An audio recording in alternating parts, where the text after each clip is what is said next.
21 मई से सीयूईटी प्रस्तावित है और ऐसे में बच्चों के लगातार ये प्रश्न आ रहे हैं, सर मैं पहले से तैयारी कर रहा था लेकिन क्लियरिटी नहीं हो पा रही है कि मेरा सिलेबस किस डायरेक्शन में आगे बढ़ रहा है और बहुत तनाव में हूँ।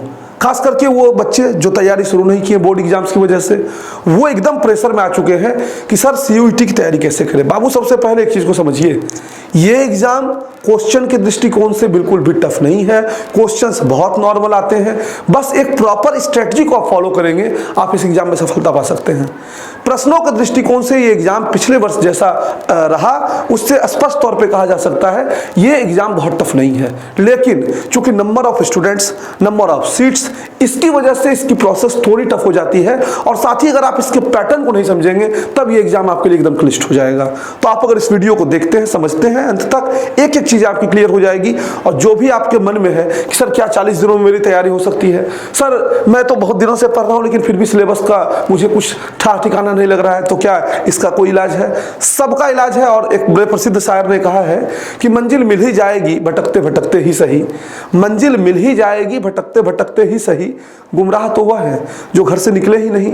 तो अगर आप निकलने के लिए तैयार हैं घर से तो मंजिल मिलेगा। तो इस वीडियो में हम देखेंगे कि अंतिम 40 दिनों की अपनी जो बेस्ट स्ट्रेटजी है वो क्या हो सकती है। हम लोग बात करेंगे कि क्या कोचिंग के थ्रू ही तैयारी की जा सकती है या बिना कोचिंग के भी की जा सकती है। साथ ही हमारा स्टडी प्लानर जो है वो किस तरीके का हो, एक कोर्स प्लानर हम कैसे डिजाइन करें ताकि बेस्ट कंटेंट जो है हम अपने लिए बना सके। तो अब एक एक चीज की बात करते हैं। सबसे पहली चीज हम आपसे ये एक्सपेक्ट कर रहे हैं इतना कि आपने फॉर्म भर दिया होगा और फॉर्म भरा होगा तो आप इस बात को समझे होंगे कि कौन से विषय का चुनाव करना है। जैसे 3 फॉर्मेट में आपका है सीयूईटी, एक जनरल टेस्ट है, एक लैंग्वेज है और एक डोमेन है।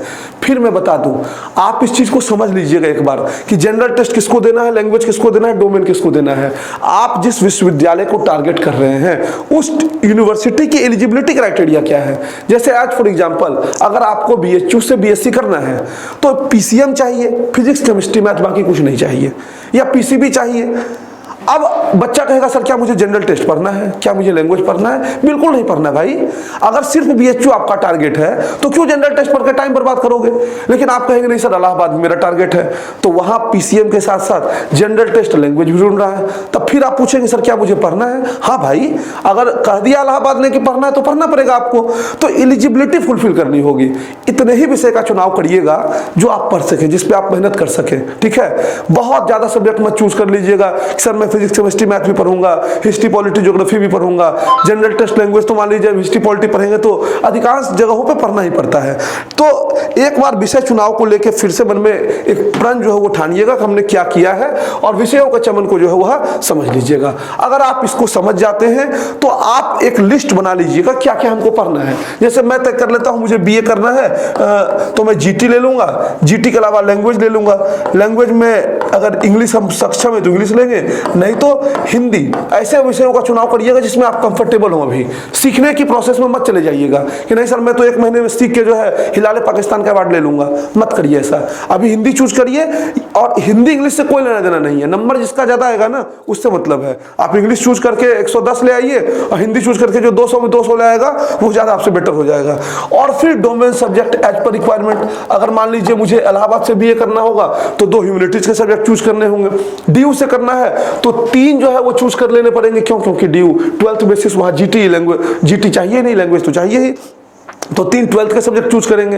अब पीसीएम में अगर हमारा है तो फिर पीसीएम चूज करना पड़ेगा। फिर हम एक बार ठिठक के रुक जाएंगे यहाँ पे कि क्या सर हम जीटी पीसीएम लैंग्वेज सब तैयार कर सकते हैं इतने कम समय में? मेरा मानना है ये एक घातक कदम होगा। फिर भी आप विचार अपने हिसाब से करिएगा और आगे बढ़ने की कोशिश करिएगा। तो एक लिस्ट आप बना लीजिएगा। लिस्ट जब बना लेंगे आप तो 2 फेज में आप होंगे, या तो वो जो पहले से पढ़ाई जारी रखे होंगे और दूसरा वो जो नई शुरुआत कर रहे हैं। जो बच्चे पहले से तैयारी कर रहे हैं, जैसे हम लोगों से भी जुड़े हुए बच्चे हैं, हम लोगों के फुल कोर्स में वो बच्चे थे, तो उनको ये ध्यान देना है कि बाबू हमने तो मान लीजिए सब पढ़ा दिया, कुछ चीजें जो है वो बची है एक आध सब्जेक्ट में तो वो पूरी की जाएगी, लेकिन क्या आपने उसको पढ़ा है या सिर्फ आप कोर्स लेके पढ़ाई कर रहे थे? तो अगर आपने भी उसको 80% कंप्लीट कर लिया है, 70% कंप्लीट कर लिया है, उसको जारी रखिए, कोई दिक्कत नहीं है। लेकिन अगर आपने सिर्फ कोर्स लेके उसको जैसे पैकेट में रख लेना होता है मोबाइल को और रख के तैयार थे, कुछ भी नहीं पढ़े थे, तो फिर इस स्ट्रेटजी पा जाना, नई शुरुआत ही मानना उसको, बिल्कुल उसको आप पुरानी शुरुआत मत मानिएगा। कोर्स परचेस कर लेना या किसी कोचिंग में इनरोल हो जाना वो पुरानी शुरुआत नहीं होती है। पुरानी शुरुआत होती है हमने कितना एफर्ट अपने इंड से डाला, अपने इंड से कितना मेहनत किया। तो अगर आपने किया है और आपको लग रहा है कि आप 70-80% सिलेबस पूरा कर चुके हैं, 60 फुट के आसपास भी पहुंच गए हैं, तो उस प्रोसेस को आगे बढ़ाते रहिए। 100% उसको पीछा 100% के करीब ले जाने की कोशिश करिए। एकदम 100% के पीछे मत भागिएगा कभी भी। कभी भी आपको ऐसा नहीं होगा। ऐसे ऐसे विषय है जैसे जीके 100% कभी नहीं होता है, तो एकदम 100% के पीछे एकदम लग के रीजनिंग मैथ खराब नहीं कर लेना है।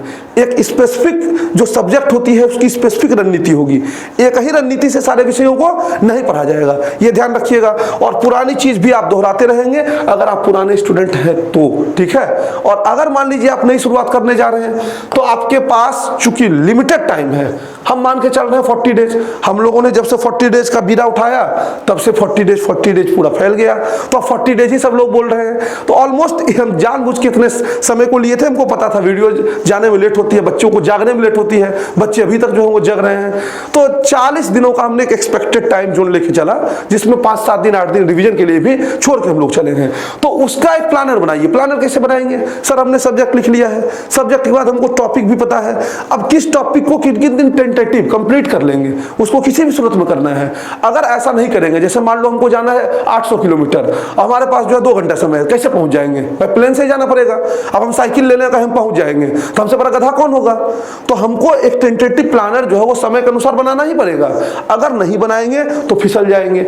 और टेंटेटिव प्लानर जब बनाएंगे तो फिर बहुत डीप स्टडी को फोकस नहीं कर देंगे। अरे सर हम इस टॉपिक को इस बार पूरा क्लियर ही कर लेंगे। बाबू कर लेना, जब समय था तब आपने नहीं किया तो 1 महीने और रुक जाइए, ठीक है। इस 1 महीने एग्जाम ओरिएंटेड पढ़ाई कर लीजिए, यानी वैसे पोर्शंस को टच करिए जो एग्जाम में पूछे जाते हैं। फिर कहोगे सर ये कैसे पता चलेगा? तो ये आप PYP का जब एनालिसिस करेंगे प्रीवियस ईयर पेपर का, तो आप इस बात को भली भांति समझ जाएंगे कि हम कैसे जो है एक एग्जाम ओरिएंटेड पढ़ाई करें। इसके बाद आपको क्या करना है?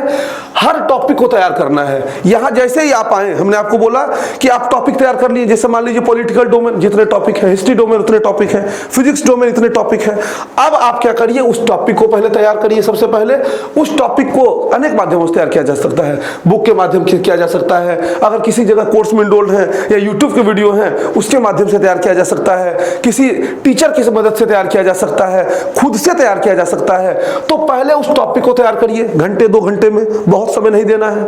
और उसके बाद जो है उसके की पॉइंट्स को जरूर मार्क करिए कि आज के इस टॉपिक में हमने क्या क्या पढ़ा। जैसे इंडस वैली सिविलाइजेशन पढ़ा, या मान लीजिए हमने जो है बुद्धिज्म के बारे में पढ़ा, तो की पॉइंट्स जो उसको क्या है, मैंने कौन सी ऐसी बातें हैं जिसको पढ़ेंगे तो हमको पूरा चैप्टर जो है वो रिकॉल हो जाएगा। तो वो ध्यान रखिएगा। और इन सबसे इंपॉर्टेंट होता है MCQ प्रैक्टिस। ये आप तभी कर पाएंगे जब आपकी टॉपिक तैयार हो जाएगा। टॉपिक तैयार होने के साथ आपके दिमाग में उसका की पॉइंट चला जाएगा, क्योंकि MCQ खुद ही बनाना होगा ना एग्जाम में। वहां तो मान लीजिए आपको ओपन बुक एग्जाम है नहीं कि बुक खोल के मिल जाएगा। और वैसे भी आप लोग जिस दौर में आए हैं एग्जाम में ओपन बुक खूब दिए हैं, बिना एग्जाम के प्रमोट हुए हैं। तो हालांकि इस बार दिए हो, लेकिन कई वर्ष जो है वो छूटा अनुभव आपका 2 साल एग्जाम देने का, तो ये आपके लिए घातक रहा। तो MCQ रिवीजन करना है। और इस MCQ में एक बात का जरूर ध्यान देना है, हमको PYP जरूर फोकस करना है। हाँ, ये भी ध्यान देना है किस तरह के MCQ पूछे जा रहे हैं। अब हम लगे सिविल सर्विसेज का जाके MCQ बनाने या SSC का बनाने, NTA एकदम अलग पैटर्न पर पूछता है, तो उसके पैटर्न के हिसाब से आपको MCQ जो है डिवाइड करना होगा। और हर विषय की अलग रणनीति, सबसे इंपॉर्टेंट चीज वो रखनी होगी आपको। आप जनरल टेस्ट की अगर रणनीति बना रहे हैं तो जनरल टेस्ट में ये ध्यान देना होगा कि सर रीजनिंग का वेटेज जो है वो इजीली कवर किया जा सकता है। मैथ से नंबर ऑफ क्वेश्चंस ज्यादा हैं, साथ ही उसको कवर किया जा सकता है। लेकिन आप सोचेंगे जीके कवर कर ले, महीना दिन जो है 1.5 घंटा, 4-4 घंटा, 6-6 घंटा, 1.5 घंटा मान लीजिए पढ़ना होगा, लेकिन 4-4, 6-6, 8-8 घंटा जो है वो सिर्फ करंट अफेयर और जीके पढ़ने पर लगे हुए हैं। मैथ रीजनिंग जो हमारा कोई मतलब नहीं है, नहीं होगा सिलेक्शन साहब। आपको ऐसी स्ट्रेटजी रखनी होगी जो उस सब्जेक्ट की नीड है, ठीक ना। तो सब्जेक्ट की रिक्वायरमेंट के अनुसार आप अपनी स्ट्रेटजी को बदलिए, डोमेन के हिसाब से डोमेन की स्ट्रेटजी, लैंग्वेज के हिसाब से लैंग्वेज की स्ट्रेटजी। जैसे आज फॉर एग्जांपल मैं BHU को अगर टारगेट करूंगा, सपोज करिए, तो हमारा सिलेक्शन किससे होगा? मार्क्स से होगा बाबू ना।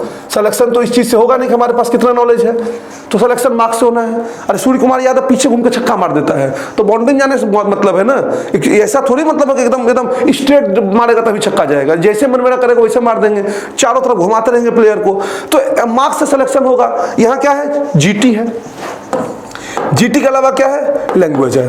दो ही चीज है ना। तो मार्क्स अचीव करने के लिए ये 200 मार्क्स का सपोज करिए होता है, हालांकि 100 ही ऐड होता है बीएचयू में, 50% कम कर देता है, लेकिन उससे बहुत फर्क नहीं पड़ना है।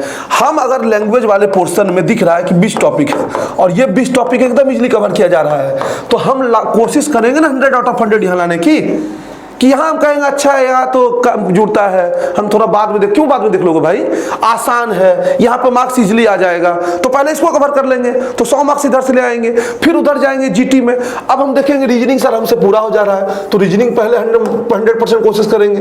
हम 100% इसलिए बोल रहे हैं कि एग्जाम में क्वेश्चन इतने ईजी आते हैं, पिछले बार अगर वो देखेंगे वो 100% बच्चे गुल्ले घुस जा रहे हैं, तो इसीलिए आपको भी ये मान के चलना पड़ेगा, ठीक है। और उसके बाद आप देखेंगे मैथ्स है, तो मैथ में बहुत बच्चा भागता है, अगर भाग जाओगे यहां से तो बिल्कुल काम नहीं होगा। तो स्ट्रेटजी क्या बनेगी सर? सर रीजनिंग पे थोड़ा कम टाइम रिवीजन के लिए देंगे और लैंग्वेज को कोशिश करेंगे जल्दी कवर करने की, लेकिन मैथ पे सर हम पर डे 2 से 3 घंटा जरूर ही दे देंगे। मन नहीं भी लगेगा तो भी पढ़ेंगे, खेलने भी चले गए तो भी निकाल के फॉर्मूला देख रहे हैं, ये करेंगे, तब हमारा मैथ्स भी मजबूत हो जाएगा। और फिर बचता है जीके, ये तो भाग्य भरोसे ही चलेगा, इसका कोई सिलेबस नहीं है। मैथ्स में रीजनिंग में टॉपिक फिक्स है, लेकिन जीके का टॉपिक फिक्स नहीं है बाबू, तो जीके 8 घंटा पढ़ के मूर्खता नहीं करना है। हमको एक ऐसी प्लान बनानी पड़ेगी जिसके माध्यम से एग्जाम ओरिएंटेड पढ़ाई कर सकें, तब जाकर हम सफलता करीब पहुंचेंगे। और 40 दिन इनफ टाइम है आपके लिए। क्यों? मैंने पहले ही कहा कि ये एग्जाम जो है आपके क्वेश्चन के लहजे से टफ नहीं है, ये सिर्फ अपने पैटर्न और कंपटीशन को लेकर टफ है। जैसे हम लोगों की बात करेंगे, अब इतनी चीजें अगर आप खुद से कर सकते हैं तो खुद से करिए, किसी ना कोचिंग की नीड है, ना कोई जो है टीचर की नीड है, कोई नीड नहीं है।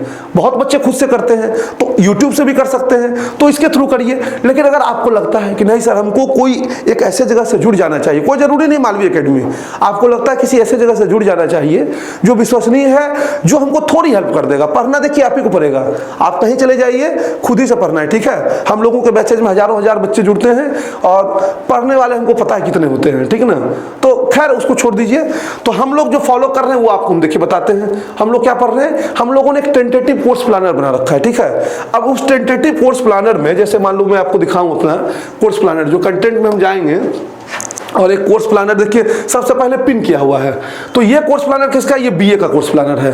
तो हमने 1 अप्रैल का, जैसे 1 अप्रैल का लिख के रखा है कि 1 अप्रैल में जीटी में नंबर पढ़ाएंगे, जीटी रीजनिंग में जो है WI और MI यानी कि वाटर इमेज और मिरर इमेज पढ़ाएंगे, लैंग्वेज में हिंदी इंग्लिश में जो है हिंदी में वर्ण विचार और इंग्लिश में ग्रामर पढ़ाएंगे। अब यहाँ एक ही लैंग्वेज चूज करने की मैं सलाह दूंगा बच्चों को, जबरदस्ती बच्चे 2-2 लैंग्वेज चूज कर लेते हैं। As per university requirement choose करिएगा, ठीक है।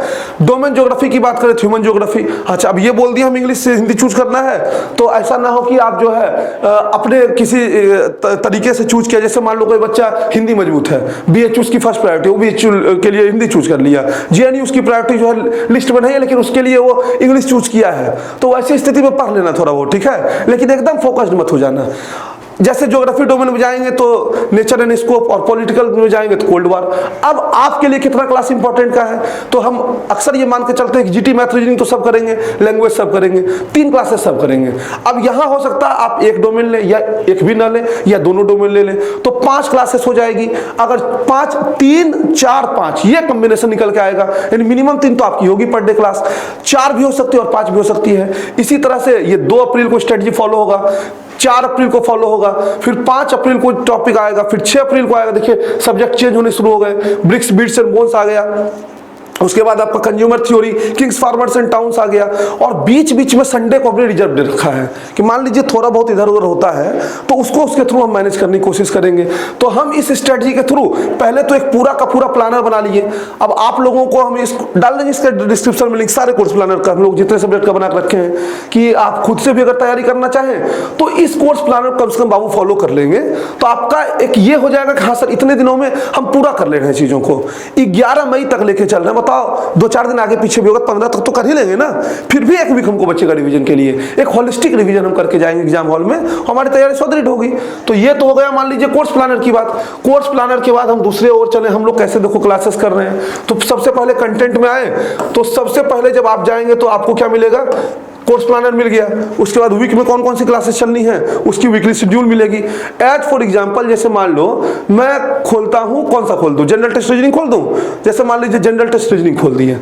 अब जनरल टेस्ट रीजनिंग में जाएंगे तो पहले आपको क्लास वीडियो मिलेगा, यानी टीचर लेक्चर लेंगे, फिर उसी लेक्चर का जो है आपको नोट्स मिलेगा, पीडीएफ जो क्लास में पीपीटी पढ़ाई हुई है, फिर उसके बाद उसके short notes as per requirement. जैसे रीजनिंग में कौन ही शॉर्ट नोट्स का रिक्वायरमेंट होगा, लेकिन जैसे पॉलिटिकल साइंस में आप जाएंगे, पॉलिटिकल साइंस में बिल्कुल शॉर्ट नोट्स मिलेंगे।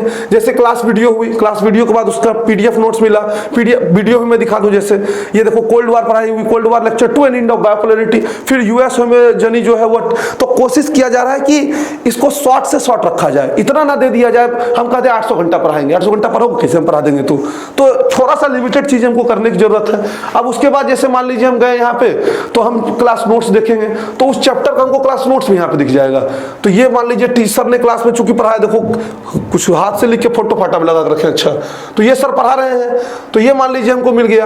अब हमको इसके अलावा जो कुछ चीजें देखनी है, सर हम तो ये तो मान लीजिए देख लिए, लेकिन कैसे पूरा कैसे याद करेंगे, तो शॉर्ट नोट्स हम ही लोग बना के दे रहे हैं। जैसे मान लो कोल्ड वार है, तो ये अच्छा ये शॉर्ट नोट्स नहीं है, ये क्या है, क्लास नोट्स में चले गए, हमको जाना है शॉर्ट नोट्स में। शॉर्ट नोट्स में जाएंगे और कोल्ड वार पे क्लिक करेंगे, तो ये देखो हम लोग मालवी एकेडमी की तरफ से ये शॉर्ट नोट्स बच्चों को इस फॉर्मेट में दे रहे हैं कि वो प्रिंट कर सके, एकदम जो है चीजें क्लियरिटी में। ऐसे मतलब इस तरीके से हम आपको शॉर्ट नोट्स दे रहे बना के, आप इजीली उसको कवर कर सके, प्रिंटेबल हो सके और आप उससे रिवाइज कर सके। इसके बाद क्या सर, हमने वीडियो देख लिया, वीडियो देखने के बाद जो है हमने क्लासेस कर ली, क्लासेस के बाद पीडीएफ भी तैयार कर लिया। तो बच्चा जब इतना सब कुछ कर लिए तो टेस्ट कौन लगाएगा, तो एक टेस्ट भी और लगाओ। और चैप्टर है, चैप्टर का नाम है, तो चैप्टर के नाम पे प्रीव्यू करेंगे, हमारा टेस्ट खुल के ओपन हो गया। अब ये चलो मान लीजिए एडमिन आईडी है तो हमको आंसर लगा हुआ दिख रहा है, लेकिन आपको लगाने के लिए दिया जाएगा। और सेम उसी पैटर्न पर आपका टेस्ट ले रहे हैं जिस पे एंट्री आपका लेगा। हमने हिंदी इंग्लिश दोनों एक जगह आपके समझने के लिए कर दिया है, वहां हिंदी इंग्लिश जो अलग अलग रहेगा, ठीक है। तो अब ये हमारा टेस्ट का फॉर्मेट हो गया साहब। अब आप टेस्ट दीजिए, इतनी चीजें कर लिए, वीडियो लेक्चर देख लिए, उसका नोट्स पढ़ लिए, शॉर्ट नोट्स उसके तैयार आपके पास है, प्रिंटेड है रिवीजन के लिए, एमसीक्यू लगा दिए। अब क्या पढ़ाई में और कोई पैटर्न होता है क्या? यही एक शाश्वत पैटर्न है, इस पैटर्न के अलावा ना कोई पैटर्न आया है ना कोई पैटर्न आएगा, ठीक है। तो पढ़ाई का दूसरा और कोई पैटर्न नहीं है, ना ही कोई क्लोजेस्ट फॉर्म है। तो हमने इस फॉर्मेट के थ्रू बाबू जो है पूरा बच्चों को पढ़ाने की कोशिश की। जो बच्चे कोर्स में होंगे वो बताएंगे भी किस तरीके से पढ़ाई चल रही है। चीजें थोड़ी बहुत ऊपर नीचे हो सकती हैं, क्योंकि आप समझिए जितने प्रेशर में आप हैं उतने प्रेशर में हम भी हैं भाई, हम भी तो जुड़े हैं। आपके लिए टारगेट 21 मई है, हमारे लिए टारगेट 11 मई है, तो हम आपसे ज्यादा जो है वो प्रेशर में है। लेकिन फिर भी हम चाहते हैं कि हम खुद पे ऊपर प्रेशर बढ़ा के आपके प्रेशर को रिलीज करें, यही एक टीचर का काम भी हो सकता है। तो अपनी इनसे पूरी कोशिश हम लोगों की जारी है। बाकी आप अगर इस स्ट्रेटजी को फॉलो करते हैं तो निश्चित तौर पे 40 दिनों में आप जो है वो सफल हो सकते हैं, और जरूर से जरूर आप अपने ड्रीम यूनिवर्सिटी में पहुंचेंगे, मेरा ऐसा मानना है। बाकी जिनको ऑनलाइन में कोर्स ज्वाइन करना अभी भी कर सकते हो, ऑफलाइन में तो बैचेज क्लोज हो चुकी हैं क्योंकि एक भी सीट हमारे पास नहीं है, लेकिन ऑनलाइन आप कभी भी कर सकते हैं। लेकिन एक चीज ध्यान रखिएगा, जितना जल्दी कर लेंगे अगर करना हो तो इंपॉर्टेंट आपके लिए अच्छा होगा। क्यों? क्योंकि आप टाइम पे लेक्चर्स देखेंगे, टाइम पे टेस्ट लगाएंगे, और अगर नहीं करना चाहते हैं तो भी आप यूट्यूब के थ्रू तैयारी कर रहे हैं तो क्वेश्चंस जरूर करते रहिए, वहां पे भी सर एमसीक्यू करा रहे हैं, तो उन सारी चीजों को फॉलो करिए बाबू, ठीक है। तो ये एक था अपना स्ट्रेटजी 40 दिनों में क्या क्या करना है। इसके बाद हम टॉपिक वाइज अलग से, जैसे जनरल टेस्ट की स्ट्रेटजी क्या हो थोड़ा उस पर डिस्कस अलग से कर देंगे। सर लैंग्वेज की स्ट्रेटजी क्या हो टीचर से डिस्कस करा देंगे। उसके बाद डोमेन में सर अलग अलग सब्जेक्ट को लेकर हमारी स्ट्रेटजी बता दीजिए कि कैसे उसको कवर करें। तो इस चीज पे भी हम इंपॉर्टेंट की पॉइंट्स के साथ जो उसमें चर्चा करा देंगे, ताकि सिलेबस का टॉपिक भी थोड़ा बहुत आपको अंदाजा लग जाए। वैसे कोर्स प्लानर में पूरा सिलेबस आपको मिल जाएगा, डिस्क्रिप्शन में हम उसको डाल दे रहे हैं, ठीक है। तो उम्मीद है कि आपको वीडियो पसंद आई होगी। अगर आपका थोड़ा बहुत कॉन्फिडेंस बढ़ा हो तो कमेंट बॉक्स में बताइएगा। बाकी हम और आप फिर मिलेंगे अगले वीडियो में। खूब मस्त रहिए, स्वस्थ रहिए, all the best and love you all. और कभी परेशान मत होना, ठीक है। परेशानी का कोई सॉल्यूशन नहीं होता है, हमको सॉल्यूशन से परेशानी को हटाना है, ठीक ना। परेशानी से सॉल्यूशन नहीं लाने की कोशिश करना है, ठीक। जैसे कोई सॉल्यूशन बनाने की कोशिश करेंगे परेशानी खुद ही जो वो हट जाएगा, ठीक है। All the best.